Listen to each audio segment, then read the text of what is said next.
Siempre es una buena pregunta para hacernos. ¿Estaríamos dispuestos a dar la vida por el Señor? Si esa persecución viniera ahora, ¿cómo está nuestra fe? ¿Estaríamos dispuestos a renunciar a toda nuestra vida, todos nuestros proyectos, nuestros sueños, nuestras habilidades, nuestra trayectoria en este mundo? ¿Estaríamos dispuestos a decir ahora mismo, lo dejo, me voy con el Señor? Prefiero entregar mi vida por Cristo que vivir con esa interrogante siempre en mi conciencia: ¿por qué no fuiste capaz de dar tu vida para el Señor? Es una buena pregunta que todos tenemos que hacernos. ¿Estamos dispuestos?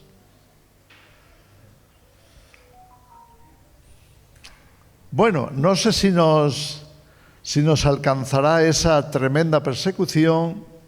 Yo, en mi interior, creo que sí, que nos va a alcanzar tarde o temprano. Pero esa actitud, esa disposición del corazón, va más allá de eso. La disposición del cristiano, desde el principio, tiene que ser la de dar la vida por Cristo. No solamente en un sacrificio final, que puede ser en una cruz, como Jesús, puede ser como Pablo, quedándose sin cabeza, puede ser de muchas maneras. Te pueden disparar, hay muchas formas de matar. Pero de lo que huimos por lo general es de la muerte, del sacrificio diario, de la entrega continua, de la actitud de mártir en vida. ¿Sabes? Jesús nunca engañó a nadie, y Pablo, que no había sido discípulo directo de Jesús, sin embargo lo entendió perfectamente. Jesús enseñó a sus discípulos desde el principio, a tener esa actitud. Él les decía: si alguno quiere venir en pos de mí, niéguese a sí mismo, tome su cruz cada día y sígame. ¿Para qué llevar la cruz si no vamos a morir? ¿Para qué llevar la cruz si no estamos dispuestos a negarnos a nosotros mismos? ¿Para qué llevar la cruz si vamos a vivir una vida cómoda, tranquila, no nos metemos con nadie? ¿Sabes cuál es uno de los problemas de la iglesia de hoy? Radica ahí, en que escogemos la parte más cómoda del cristianismo. Por ejemplo, los que estamos aquí hoy reunidos, estamos en la parte más cómoda del cristianismo. Nos sentamos y disfrutamos. Nos acomodamos, escuchamos, y ¿quién no lo valora? ¿Quién no lo aprecia? Siempre y cuando sea la palabra de Dios, ¿verdad? Pero esa es la parte cómoda. Luego, cuando salimos de aquí, encontramos el desafío. ¿Vamos a poner en práctica lo que hemos escuchado? ¿Vamos a vivir de acuerdo con ello o no? Porque si solo vamos a tomar la parte cómoda, entonces entraremos en la dinámica del cristianismo tradicional, acomodado, tibio, que no paga el precio, que no vive conforme a los valores, principios del Evangelio. Y es importante que eso lo revisemos, tengamos en consideración estas cosas, porque tenemos que ver si estamos aprobados. Estamos en la escuela, no te quepa la menor duda de que tú y yo podemos estar en la escuela, debemos de estar en la escuela. Esa silla en la que estás, espero que estés bien, esa silla en la que estás puede ser la silla de un teatro donde se hace un espectáculo, puede ser la silla de casa donde te acomodas tranquilamente para comer, para lo que sea, o puede ser la silla, el pupitre de la escuela, donde te sientas a aprender con la intención de superar la ignorancia primero y la inexperiencia después, porque todo lo que no se experimenta, lo que no se practica, se olvida. No vale un cristianismo de teoría. El cristianismo de que he aprendido mucho la Biblia, me conozco todos los mandamientos, me conozco todos los consejos bíblicos, me conozco el Evangelio, lo he escuchado cientos de veces y lo sigo escuchando, pero luego a la hora de la verdad, a la hora de tomar decisiones, a la hora de superar o encarar, enfocarse en una prueba, no termino de practicarlo. No saco a relucir qué haría Jesús en esa situación. ¿Cómo lo resolvieron los apóstoles?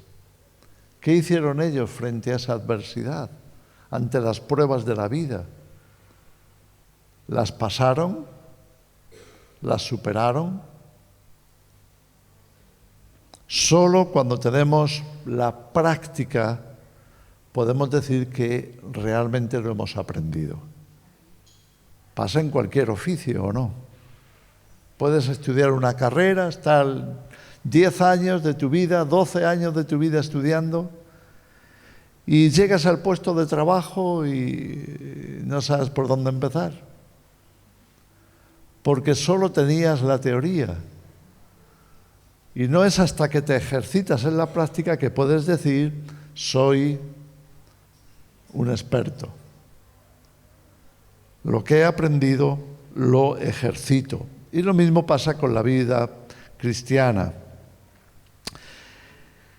Fijaros, el apóstol Pablo, vamos a ir a Hechos, capítulo 14, si lo quieres seguir con tu Biblia.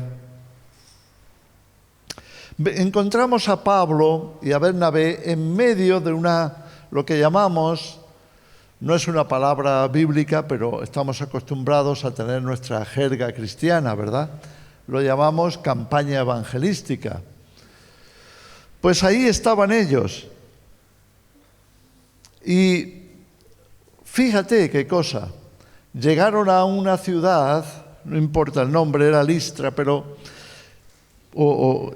estuvieron en muchos sitios. Estuvieron en Iconio primero, estuvieron en Éfeso, estuvieron en Corinto. Fueron recorriendo, ¿verdad?, las ciudades aquellas de lo que hoy llamamos Europa del Este o la Europa mediterránea. Fueron recorriendo estas ciudades y se encontraron con momentos gloriosos de conversiones.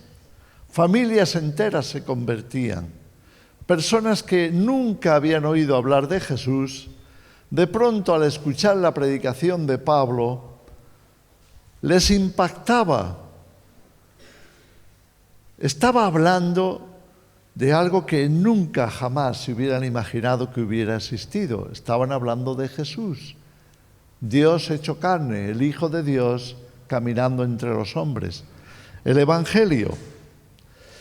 Y es curioso que el libro de los Hechos, escrito por Lucas, que fue acompañando a Pablo durante mucho tiempo, que era testigo ocular de la mayoría de las cosas que se escriben aquí, nos narra con mucho detalle muchas de esas etapas de la evangelización. Por ejemplo, nos dice, acuérdate que estamos en Hechos 14, nos dice que en Iconio entraron juntos en la sinagoga de los judíos y hablaron de tal manera que creyó una gran multitud de judíos y asimismo de griegos. Era un momento de lo que llamaríamos avivamiento. Qué bueno, ¿no? Qué bien que se convirtieran esas personas. Después añade más, los judíos que no creían se excitaron y corrompieron los ánimos de los gentiles contra los hermanos. Por tanto, se detuvieron allí mucho tiempo hablando con denuedo, confiados en el Señor. Me gustan esas dos palabras porque es muchas veces lo que falta al creyente que no termina de ejercitarse en su vida cristiana. Hablar con denuedo, dice, con valentía, confiados en el Señor. Pablo es un ejemplo, un testimonio para todos nosotros de esa actitud, el cual daba testimonio a la palabra de su gracia, concediendo que se hiciesen por las manos de ellos señales y prodigios. Y la gente de la ciudad estaba dividida, unos estaban con los judíos y otros con los apóstoles. Y entonces ahí encontraron un problema, era una prueba, iba a ser una lucha. ¿Sabes cómo acabó esta lucha que se estaba iniciando ahí? Que se extendió esto que estaban haciendo los apóstoles de predicar el Evangelio, y cuando fueron al siguiente pueblo, que era Listra, pues ya estaban, de alguna manera, estaba en el ambiente que se estaba anunciando algo nuevo. Algunos lo veían, otros no. Pero había mucha expectación, especialmente cuando se pasaba mucho tiempo en una ciudad, que daba tiempo para que se extendiera la noticia a las ciudades vecinas. ¿Qué pasó aquí en Listra? Pasó que cuando llegaron a esta ciudad y empezaron a hacer señales y milagros en su evangelización, los paganos que nunca habían oído nada parecido ni habían visto estas señales y milagros, de pronto se creyeron que eran dioses. Se creyeron que Pablo, que era el que estaba llevando la voz cantante, pues era Mercurio, un dios griego. Y Bernabé, que estaba más tranquilo, observando, pensaron que era Júpiter, ni más ni menos. O sea, fijaros, si ellos quisieran haber aprovechado ese momento de fama, pues se podrían haber quedado unos días allí presumiendo, ¿verdad? Mira, somos dioses.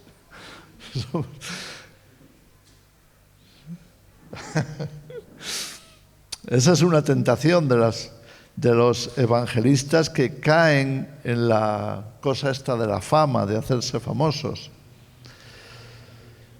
Fíjate qué pasó, hasta el sacerdote de Júpiter, cuyo templo estaba frente a la ciudad, trajo toros y guirnaldas delante de las puertas, y juntamente con la muchedumbre querían ofrecer sacrificios. Bueno, ¿qué pasó en aquel lugar? Pues de estar ahí como siendo tomados por dioses, pasaron al siguiente nivel, al más bajo. Tengamos cuidado con esto. La vida cristiana a veces son momentos de gloria. No sé si alguna vez has evangelizado a alguien y se ha convertido. Espero que sí. Y si no, pruébalo, porque es un momento de gloria. Cuando le explicas a alguien el Evangelio y lo entiende, y lo recibe, y le entrega su vida a Cristo, es un momento de gloria.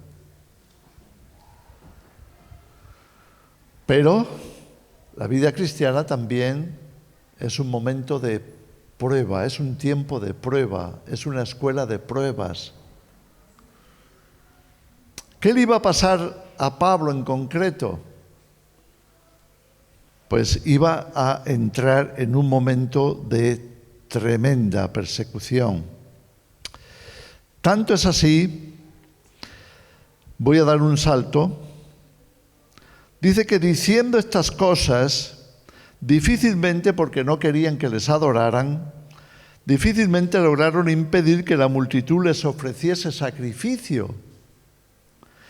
Entonces vinieron unos judíos de Antioquía y de Iconio que persuadieron a la multitud y habiendo apedreado a Pablo, acabó con la muerte de Pablo. Lo apedrearon para matarlo, no lo apedrearon para darle una lección. Lo apedrearon para matarlo. Y habiendo apedreado a Pablo, le arrastraron fuera de la ciudad pensando que estaba muerto. Le sacaron como a un perro muerto, ahí para dejarlo tirado.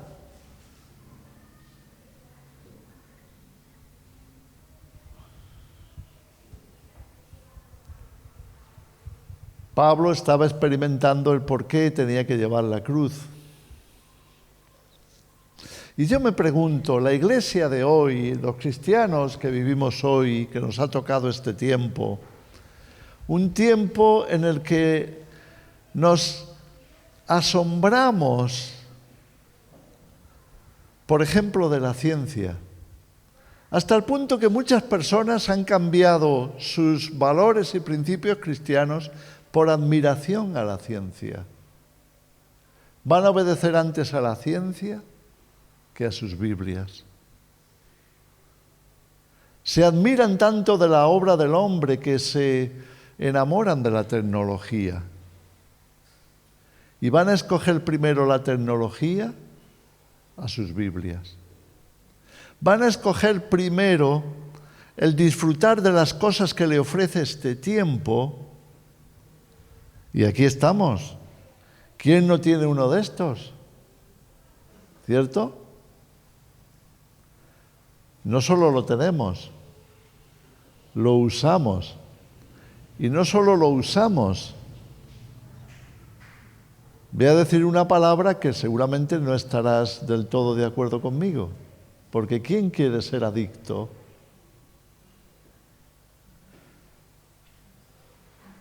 Pero si somos humildes, sinceros, de verdad, tendremos que reconocer que provoca adicción, ¿o no? ¿Sí o no? No sé si tú eres un adicto. A lo mejor eres tan adicto que te has quedado petrificado. Hay muy pocos centros de rehabilitación para los adictos al móvil. Pero es muy posible que esos centros que hasta ahora estaban especializados en heroína, cocaína, alcohol, todo eso que es muy adictivo y muy claro, muy pronto tengan que transformarse en centros de rehabilitación de móvil adictos.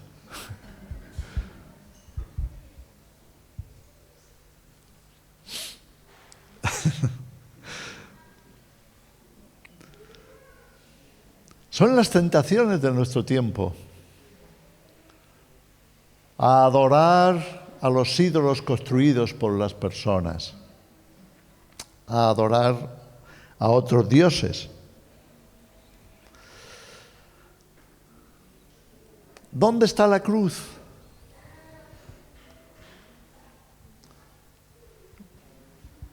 Algunos,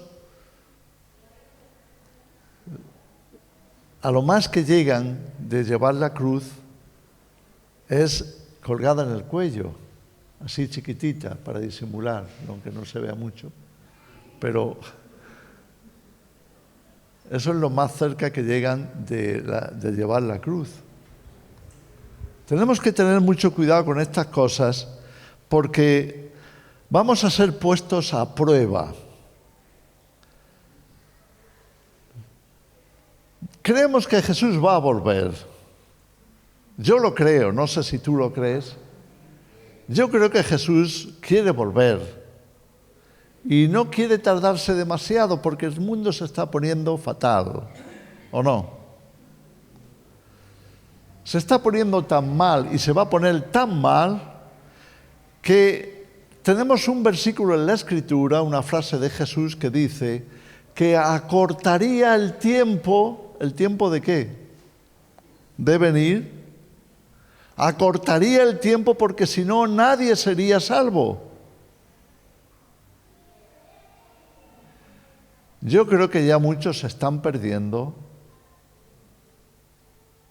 precisamente por el momento en el que estamos en la historia.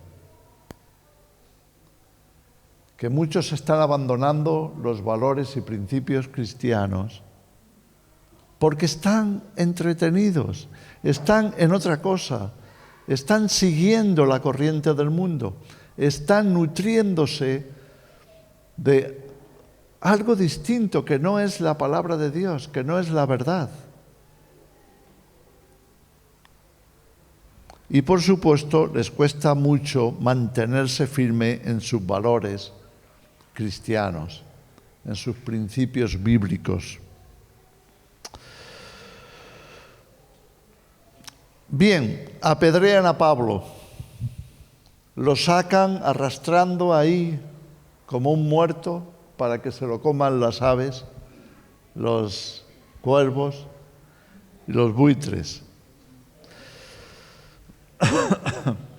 Dice el versículo 20, pero rodeándole los discípulos, se levantó y entró en la ciudad.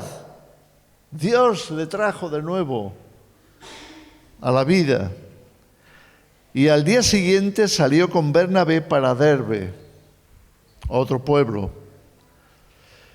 Era un milagro, porque aunque no muriera, si no te sana en ese momento Dios, no hay manera de que tú te vayas de viaje al día siguiente. Si te han apedreado, te aseguro que tu cuerpo no está como para muchos trotes. ¿Sí? Así que Dios hizo un tremendo milagro con Pablo. Ahora quiero llegar a este versículo, que es el versículo 21 y 22. Después de anunciar el Evangelio a aquella ciudad y de hacer muchos discípulos, volvieron a Listra, a Iconio y a Antioquía. Fíjate, volvieron al mismo sitio. Eso se llama entrega, valor, determinación.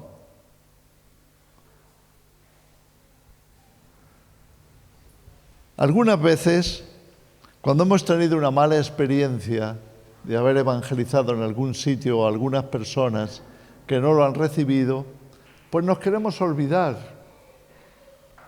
del tema, pero Pablo estaba comprometido a seguir evangelizando. ¿Qué hicieron? Versículo 22, confirmando los ánimos de los discípulos, exhortándoles a que permaneciesen en la fe y diciéndoles, es necesario que a través de muchas tribulaciones entremos en el reino de Dios. Es necesario que a través de muchas tribulaciones entremos en el reino de Dios. La iglesia de hoy ha caído tan bajo moralmente, ha caído tanto en la comodidad, que la mayoría se ha apuntado a todo lo contrario. Cuando les dices que estamos acercándonos o que estamos entrando o aproximándonos por lo menos a la gran tribulación, se escapan. No, yo me voy en el primer viaje, porque Jesús va a mandar un primer autobús para arrebatar a todos, para que no tengan que pasar la tribulación. Luego se quedarán algunos y esos pasarán la tribulación, ahí os quedáis. Yo me fugo. ¿Conoces a algunos cristianos o eres tú uno de ellos? ¿De los que se quieren ir en el primer viaje? porque después viene la tribulación.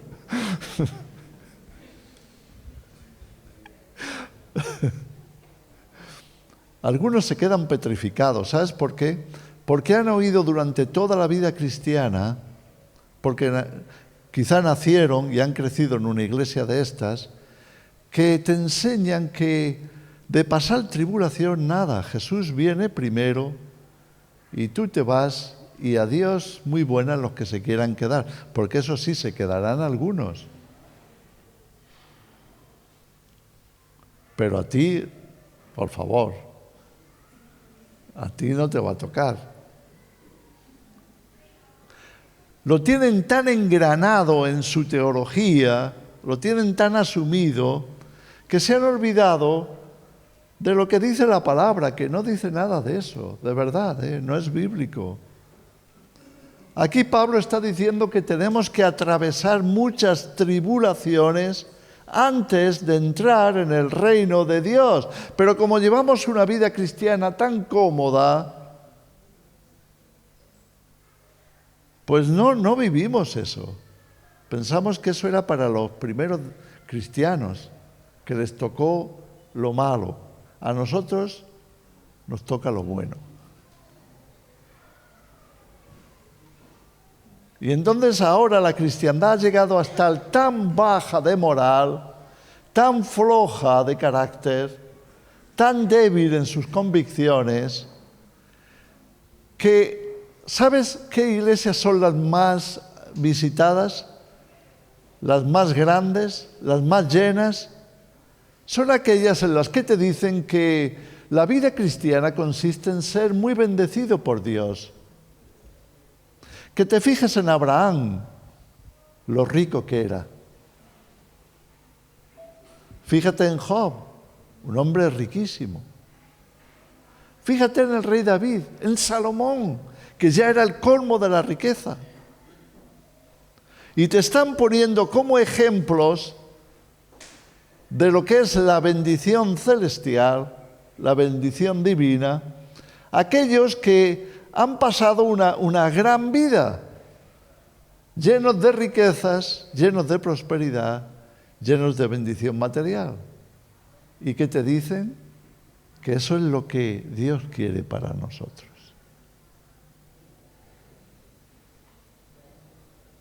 Espero que no hayas llegado a España desde tu país con el pensamiento de que me voy a ir a España para que el Señor me bendiga mucho y yo sea más rico. Pueda hacerme una mejor casa y pueda tener buenos coches y pueda presumir de que, mira, me he ido a Europa y me he hecho rico. Si ese es tu propósito como cristiano, permíteme decirte que estás muy bajo de nivel. No sé para qué podrá contar Dios contigo. Desde luego para pasar tribulaciones no. Porque no encaja en tu teología, no encaja en el discipulado que tú llevas, si es que alguna vez lo has tenido. No encaja. Por el amor de Dios, no podemos ser este tipo de cristiano moderno. Este tipo de cristiano que conforme a la sociedad en la que estamos no soporta oír hablar del tiempo del fin. No soportan Apocalipsis. No, demasiado terrible esas cosas que se dicen. ¿Para qué? Si además no vamos a estar aquí. Acuérdate, nos vamos en el primero. Algunos hasta ya han sacado el pasaje.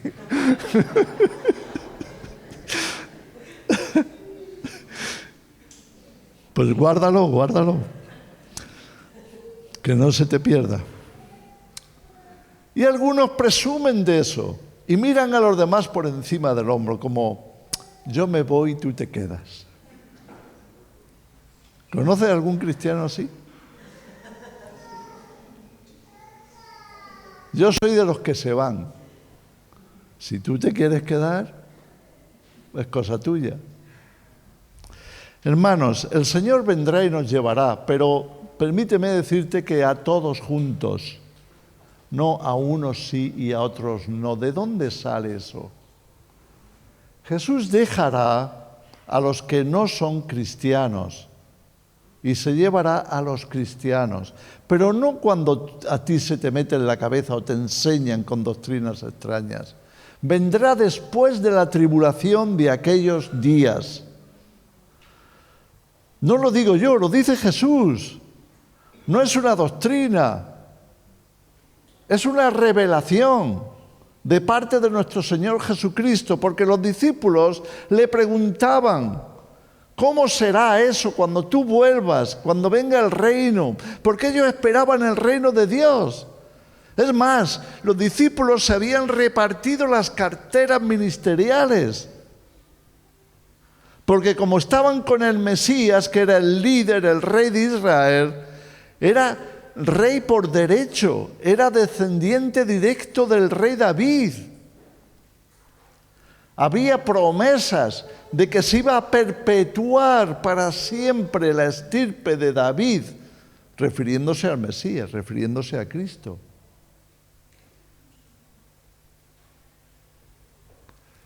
Y los discípulos, creyendo como creían, y correctamente, porque creían que Jesús era el Mesías y estaban en lo cierto,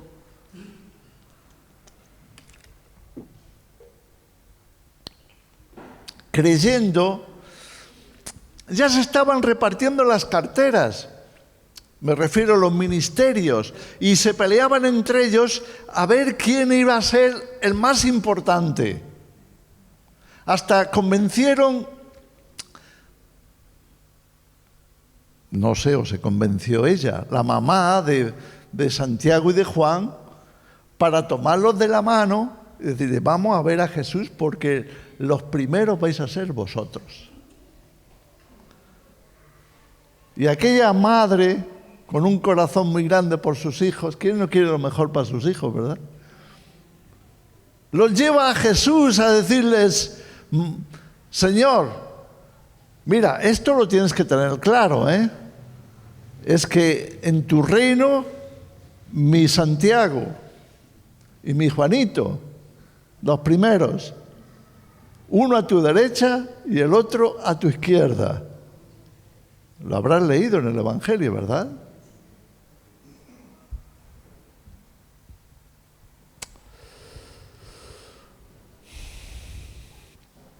Bueno, se iban a llevar un chasco, porque no iba de eso la cosa. Iba de aprender a pasar tribulaciones y ser instruido en tribulaciones. Dice, hombre, así no. ¿Quién quiere ser cristiano con ese panorama? Pues hermano, ese es el panorama de la vida cristiana. ¿Sabes cuál es uno de los títulos de Jesús en la Escritura? Un título que nadie quiere llevar. Nadie. Y por eso estamos tan flojos de moral.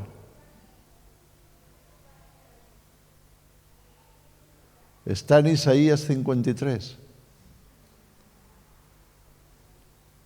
Se podría hacer un diploma de eso. ¿Sabes cuál es el título? Experto en quebrantos.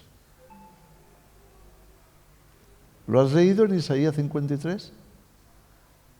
Experto en quebrantos. Jesús fue un experto en quebrantos.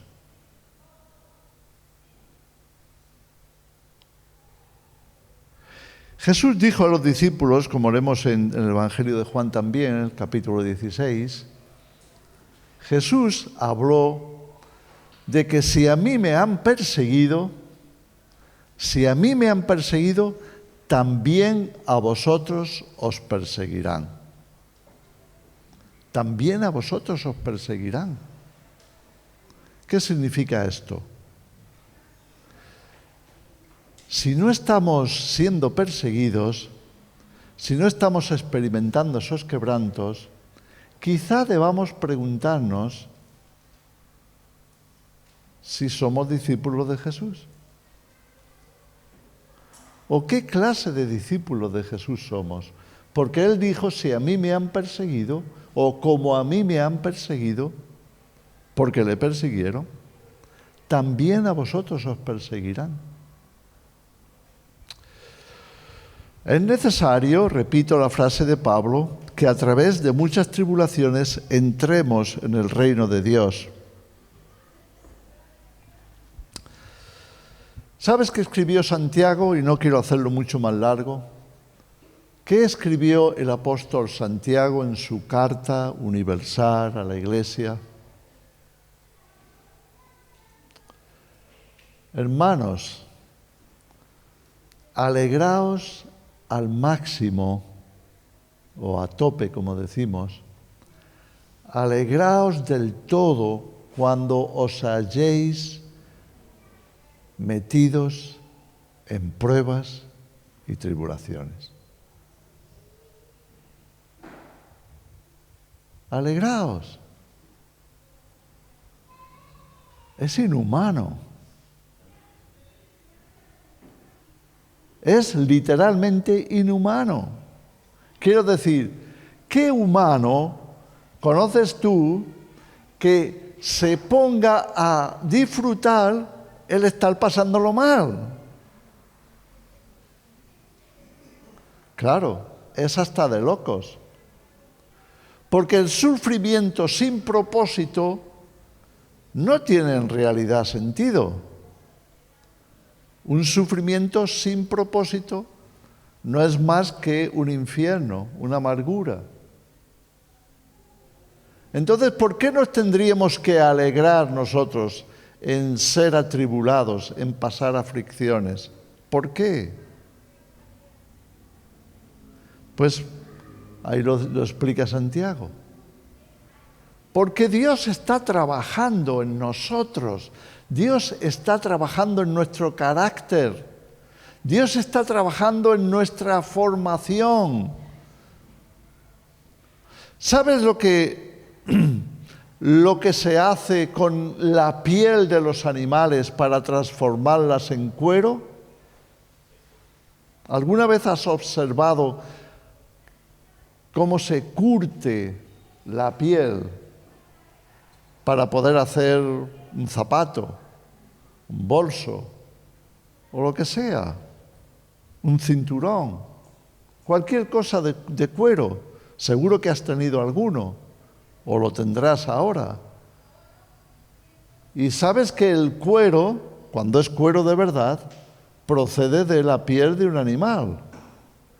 Las pieles de los animales están llenas, por lo general, de pelo, pero no está el pelo en tu zapato, no está el pelo en tu bolso, no está el pelo. O sea, ¿cuál es el proceso para preparar el cuero?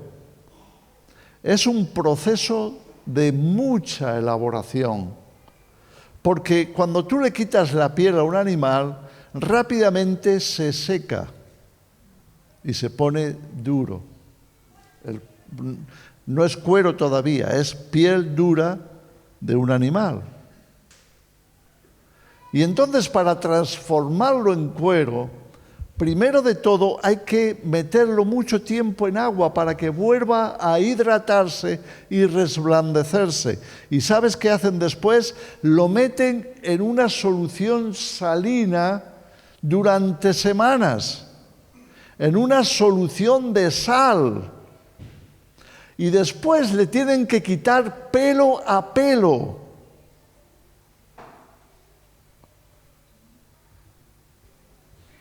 Es un proceso largo, duro, difícil.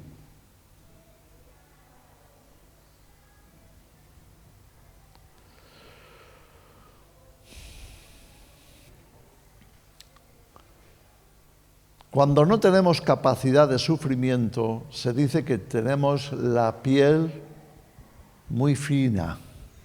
¿Sí? Tenemos la piel muy fina.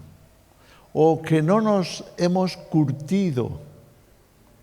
No sé si tú estás familiarizado con esa expresión, pero una persona curtida es muy diferente de una persona no curtida, ¿verdad?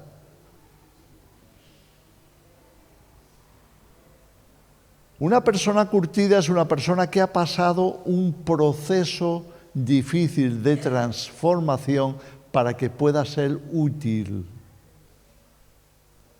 Un cristiano curtido es un creyente en Cristo que ha pasado por muchas tribulaciones, muchos quebrantos, muchos procesos, para que finalmente sean válidos y útiles para Dios. ¿Entiendes por qué la Iglesia, los creyentes, tenemos que atravesar tribulaciones? Tenemos que estar listos para superar pruebas, quebrantos y dificultades, porque si no, no seremos útiles en el reino de Dios. Cuando Jesús tiene que responderle a la madre de Santiago y Juan, y a ellos, por supuesto, lo primero que les dice es: ¿vosotros estáis dispuestos a sufrir lo que yo tengo que sufrir? Imagínate, el mismísimo Hijo de Dios, sin pecado, santo, sin mancha, viene a la tierra para sufrir, para ser quebrantado. En otras palabras, para ser curtido. Y yo me pregunto, si el Hijo de Dios, santo y sin pecado y sin mancha, tenía que ser curtido con un proceso, un procedimiento difícil, en este mundo, en esta vida tan injusta como en la que estamos, ¿qué te hace pensar a ti que tú no?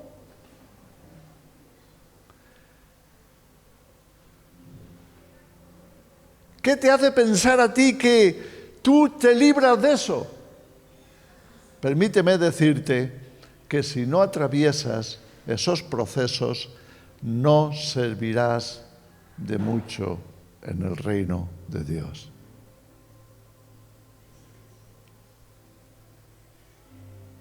Y además, si te crees que te vas a ir de rositas, que no pasas ninguno de esos procesos, ninguna tribulación, ninguna prueba grande, y eso sí, te vas porque ya tienes el billete para el primero que pase. No, hermanos, no funciona así. La vida cristiana no es eso. La vida cristiana es una vida de pruebas. Dice, yo me pensaba que era una vida de gozo. Claro, hasta en las pruebas. Gozaos en las pruebas. Es que el gozo es una elección. Yo me puedo gozar en la prueba. Yo puedo estar pasando un momento muy difícil de mi vida y decir, pero yo decido que el Señor es mi fuente de gozo, que el Señor está conmigo. Y aunque ahora lo tenga tan difícil, me gozaré en Él. Pablo escribió la carta a los filipenses en la cárcel. Y es una carta en donde se insiste en la importancia de gozarse como cristianos. Gozaos en el Señor siempre, escribe Pablo a los filipenses. Regocijaos en el Señor siempre. Y lo dice preso en una cárcel. Si no nos preparamos para el futuro que viene, la otra opción se llama apostasía. Quiere decir que vas a abandonar la vida cristiana, porque eras cristiano cómodo para sentarte en una silla y escuchar, pero no tomaste nunca la decisión de que ibas a ser un cristiano que entregara su vida. No te lo tomaste en serio. Pensaste que eso nunca te iba a llegar. Pensaste que eso era lo último que tú te podías imaginar que le pasara a un cristiano. Quizá porque te discipularon, te convirtieron hermanos flojos que te hicieron pensar que cuando te convirtieras la vida iba a ser tan maravillosa como una película de Walt Disney, bueno, ya se han vuelto terribles.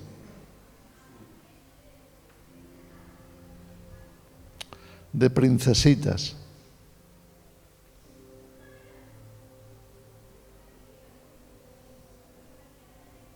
No es eso la vida cristiana.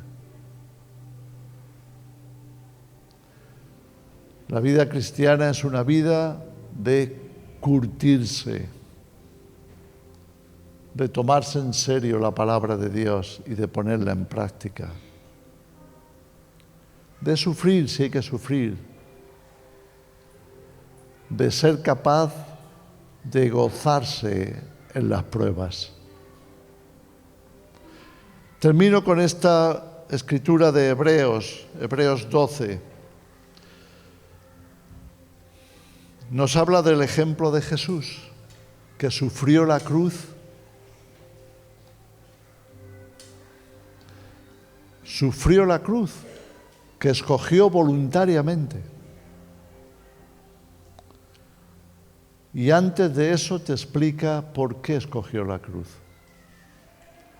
Y dice, por el gozo. El gozo.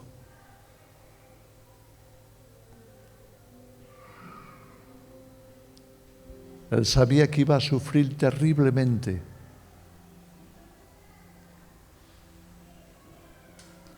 Pero en medio de toda esa situación, Él se enfocó en el resultado final. Resultado de salvación, resultado de redención para el género humano. Y esto le compensaba todo el sufrimiento, por el gozo que estaba delante suyo. Sufrió la cruz, menospreciando el sufrimiento.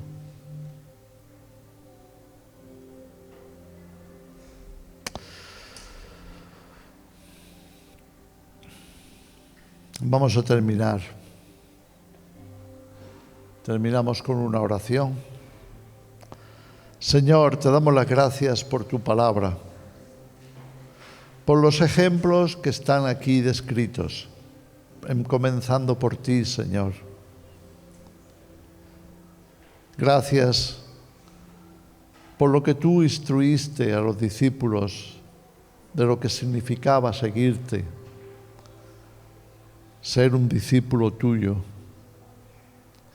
Ayúdanos, Señor, a estar siempre dispuestos para seguir siendo preparados para ti,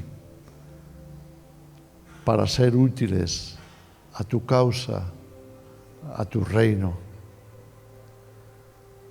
Cambia las ideas erróneas que hemos escuchado de otros, que nos han presentado el cristianismo como otra cosa, como una religión más, como una religión de lo fácil, de las riquezas, del pasarlo bien.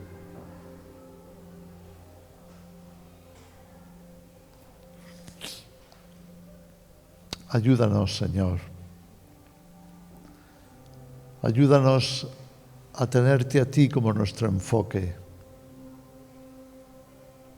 Gozarnos contigo, sufrir contigo, servir contigo, ser de bendición.